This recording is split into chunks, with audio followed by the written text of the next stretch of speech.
Hello, hello, hello! It's Ari here. You see that key right there? I dare you to pick it up.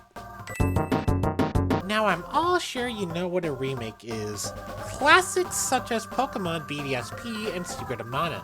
You should also know what a compilation is, with entries such as Super Mario 3 All-Stars and Silent Hill HD Collection.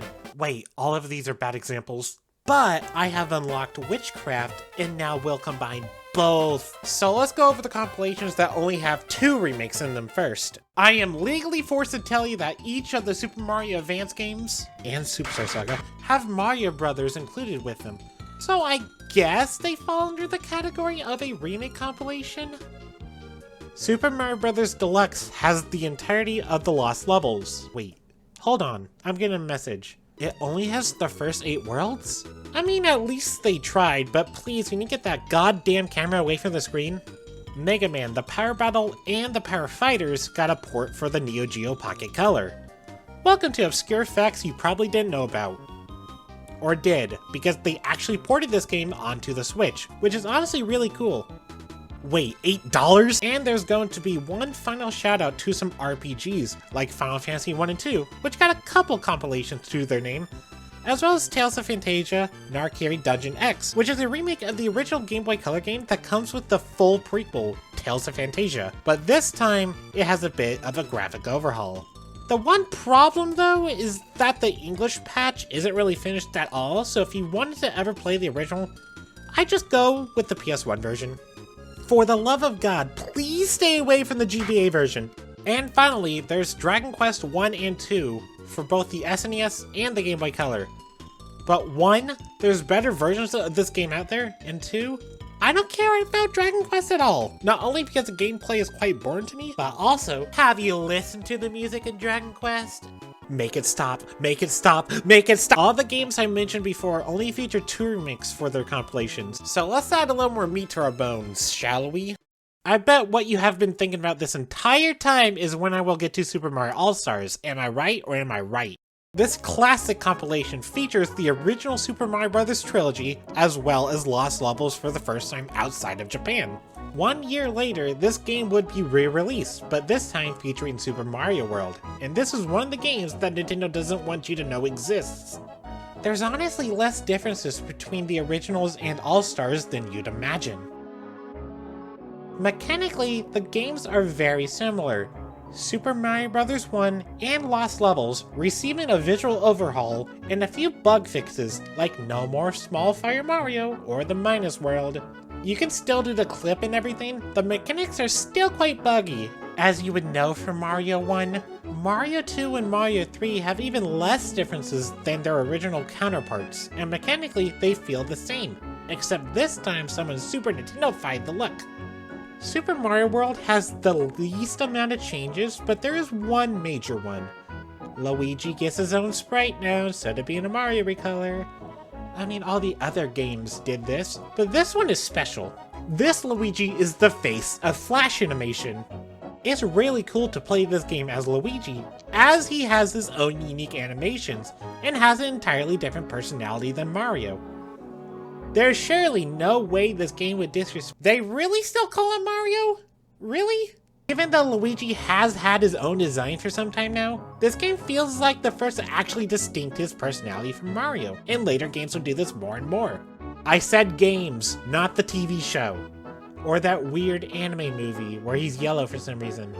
Or this. Overall, All-Stars is a nice package of remade classic Mario games, but I really wouldn't go as far as to say they're better than the originals. All-Stars didn't add enough to make these games stand out, and even if they have charm to them, the originals beat them out in that department. However, Super Mario World is infinitely better than All-Stars purely because of Green Stash over here. If you never played the originals before, this isn't the worst place to start, but like, the originals are just as easily available. And before anyone says, but Aria, getting to the extra worlds and lost levels is easier. I mean, you're right, but why the hell would you willingly put up with that game? You know what? You know what? You have 1 point, All-Stars fans. Are you happy now? Wait, you want me to mention the save feature as well? You sure as hell are pushing it. Sticking to the Mario series, we're going to look at a lesser known compilation series that is on the handheld system. the Game & Watch Gallery games. So you know the Game & Watch games and how they have the simplistic but addictive nature to them?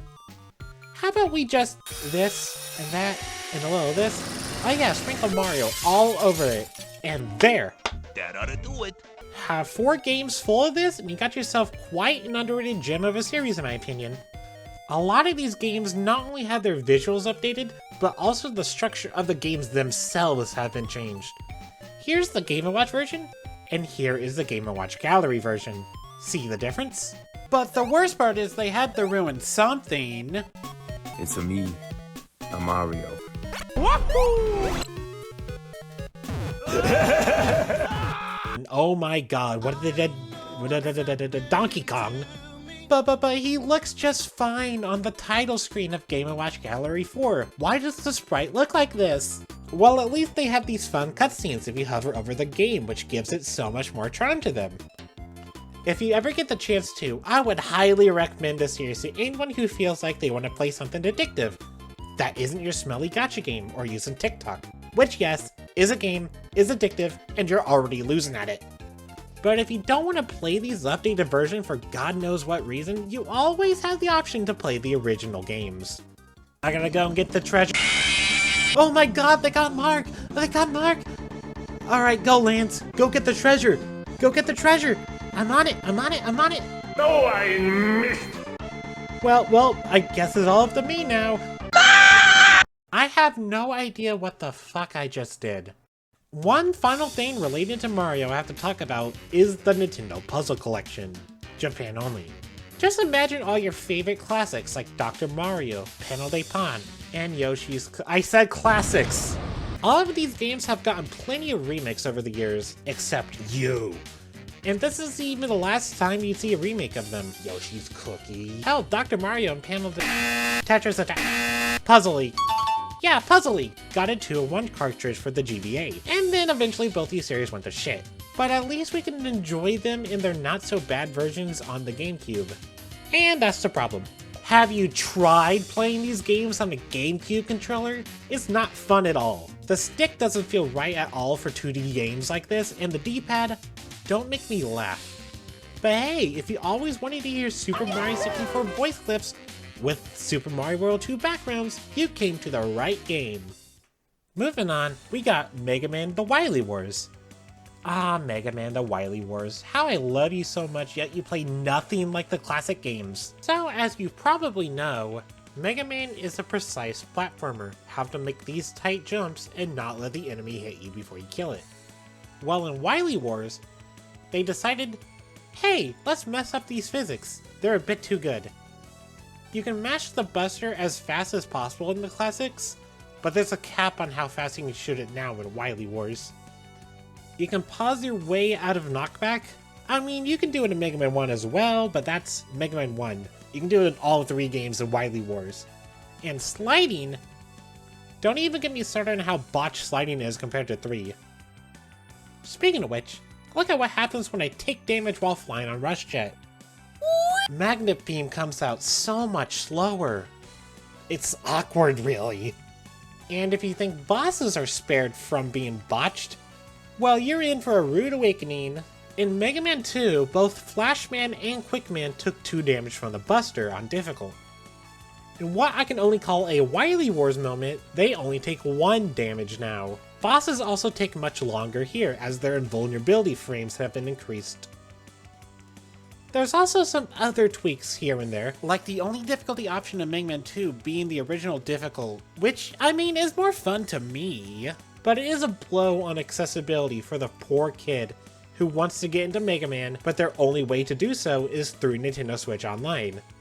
That's the most bizarre sentence I've ever said. Despite all these flaws, I still love Wily Wars. Now, it's never going to be a replacement for the classics, let's not kid ourselves here, but there's a certain charm to these games that I can't exactly put into words. Like, I'd much rather speedrun these games because they are far less execution heavy. Yes, this is a self-report in me saying I'm bad at zipping. That is not a secret by any means. In Wily Wars, you can zip like this. Yay! And if we can get through the shenanigans of Wily Wars, you unlock Wily Tower, which needs to come back. Overall, Wily Wars is quite an underrated game in my opinion, and is a joy whenever I play it. I will not accept any Wily War slander, or I will fight you to the death. Now, where are we heading to next? Oh no, oh no, oh no. Ninja Gaiden Trilogy is a game you can play, I guess. Now let's start off with the positive, shall we? So the physics are... Wait, this is the exact same, what the hell? Even down to stuff like slash canceling in the first game. I guess that's a positive because Ninja Gaiden itself has tight controls. There's passwords, which are cool for the kids in the 90s who didn't have to beat this goddamn game in one sitting. There's... wait. Is there anything else I can praise this game about? No? Well then. First off, they messed up the controls. Now the A and B buttons on the NES controller were fine already. But that doesn't mean you should have kept the buttons A and B on a Super Nintendo. The gold standard with Super Mario World was B to jump and Y to run or attack. This has given me horrible Kirby Superstar Ultra vibes with how they messed up one of the easiest things to not mess up. The sound effects and music. What the hell happened? Listen to this run sound effect from the first cutscene in the game. Listen to what they did to soundtrack 2 while at it. This is the calmest I have ever heard this on. They used this boss music for Ninja Gaiden 2 and 3, but why? Yeah, the game itself is fine, but not only is it barely any different mechanics-wise, but it sounds far worse with a control scheme I can only describe as why. Now I hate Ninja Gaiden 3 with all my fiber, but at the very least, let me stick to the NES version. Same goes for the other games. Surely they couldn't mess up another trilogy, right? Right? Sonic Origins, don't you rear your ugly head out at me. Sonic Origins, the collection that wanted us to never remember the original Sonic 3 soundtrack. The first thing I want to say is, why do you have De Nouveau? What are you trying to do, protect your 30-year-old games from being cracked the first day and instead it's gonna be the first week? I feel you, Sonic fans. As a Mega Man fan, I have to go through the exact same thing. When will game companies learn that De Nouveau does not help with anti-piracy? Sonic Origins managed to make playing the classic games worse. Want to have lives with the widescreen mode? Too bad, you're forced to play classic mode, which isn't even a vanilla experience. You can still spin dash in Sonic 1 no matter what mode you choose. An attempt was made. New characters, my ass. These characters are in the mobile versions, which also includes you not being able to choose Knuckles in Sonic CD, and you're only allowed to play these characters in Anniversary mode. This is what happens when a company gets too greedy, and Sega is no stranger to getting greedy, especially with Sonic. Sonic has had such a good 2022, with the second movie, a TV show, and Frontiers, but this is such a blemish on the whole year. At least the added cutscenes were really nice, but I can't really say much else. Now excuse me, I'll play these games for free on mobile. GTA Definitive Edition, bad. Give me views, like, comment, subscribe, and be sure to ring the bell for more notifications. Okay. In actuality, I would cover these games, but I'm lucky enough that I've never had to experience them, and nobody's willing to buy the game for me, which is also good. You're spared for now, GTA Definitive Edition. Listen, just because a game gets updated graphics and whatnot doesn't mean I'm counting them as remakes. Which means all your HD collections like Devil May Cry HD collection will not be covered. And I really wish I could talk about Kingdom Hearts, but I really wouldn't count them as remakes, just an HD collection. And it also loses points because are you really gonna tell me that those movies count as games? Huh? Anything else I'm missing? Probably, but who cares? Elf Bowling 1 and 2. This can't be that bad, right? What did I just play? Oh hey, a key!